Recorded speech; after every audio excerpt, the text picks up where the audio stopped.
Halo, belakangan ini nama Megalodon sering banget ya kedengeran.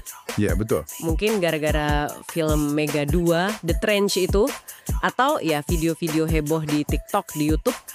Nah, jadi banyak yang penasaran, ini hiu raksasa purba beneran masih ada nggak sih di lautan kita? Pertanyaan bagus itu. Kami udah kumpulin nih pandangan para ahli dari beberapa artikel buat Anda.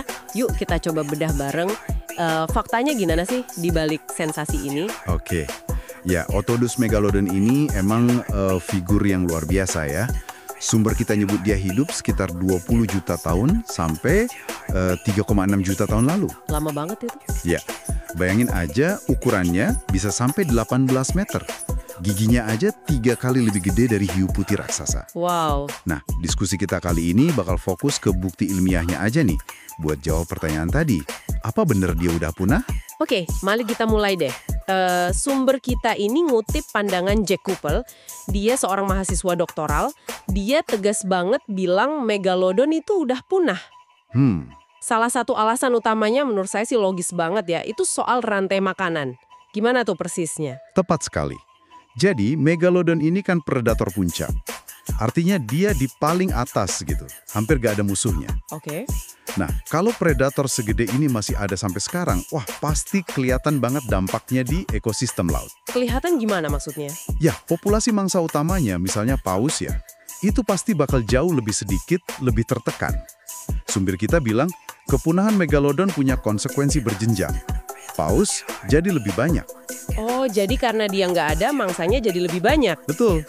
Kita nggak mungkin lihat paus sebanyak sekarang ini kalau Megalodon masih gentayangan gitu. Nah, ini dia nih yang menarik.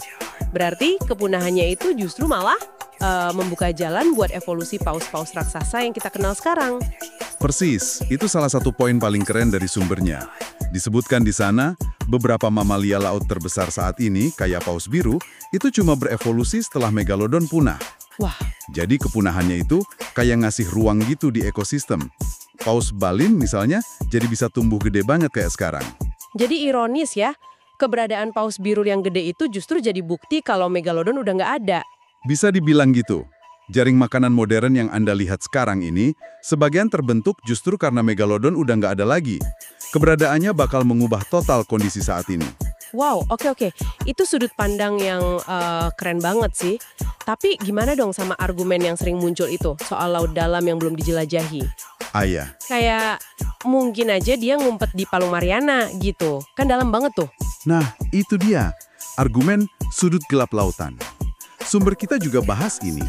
Dan si Cooper tadi, dia bantah keras argumen itu. Kenapa dibantah? Palung Mariana emang dalam banget ya, hampir 11.000 meter, tapi lingkungannya beda banget. Tekanannya ekstrim, dingin, dan yang paling penting, makanannya. Makanannya kenapa? Di sana itu kebanyakan makhluknya kecil-kecil, atau makan sisa-sisa organik yang jatuh dari atas. Oh, jadi nggak cocok buat predator gede kayak Megalodon ya? Tepat. Susah ngebayangin predator 18 meter bisa kenyang cuma makan ikan kecil di dasar palung.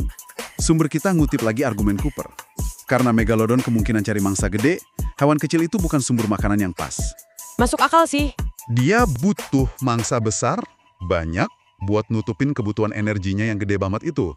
Jadi, klaim soal ngumpet di palung itu dianggap, ya, omong kosong berdasarkan bukti yang kredibel gitu kata Cooper. Kondisinya aja udah nggak mendukung. Oke, jadi kalau kita kumpulin semua buktinya ya dari rantai makanan, terus evolusi paus tadi, sama kondisi laut dalam kayaknya udah jelas banget ya secara ilmiah. Sensasi di medsos soal Megalodon masih hidup itu kayaknya lebih ke imajinasi aja ya, bukan fakta. Ya, bisa dibilang begitu. Dan ini ngasih kita pelajaran penting juga. Kisah Megalodon ini nunjukin betapa besarnya dampak kepunahan satu spesies buat seluruh ekosistem. Bener juga. Sekaligus ngingetin kita buat selalu kritis lah sama klaim-klaim sensasional, apalagi yang nyebarnya cepet tapi buktinya kurang kuat. Ngerti masa lalu laut itu penting buat paham kondisi sekarang. Oke, sebagai penutup nih, mungkin ada sesuatu yang bisa Anda renungkan. Kalau hilangnya Megalodon jutaan tahun lalu aja bisa ngaruh sebegitunya ke evolusi paus, coba bayangin, perubahan drastis apa lagi yang bisa terjadi sama ekosistem kita kalau predator puncak lainnya yang hidup bareng kita sekarang suatu saat nanti hilang. Mungkin karena ulah kita atau perubahan iklim. Nah, itu dia. Sesuatu buat kita pikirkan bersama ya.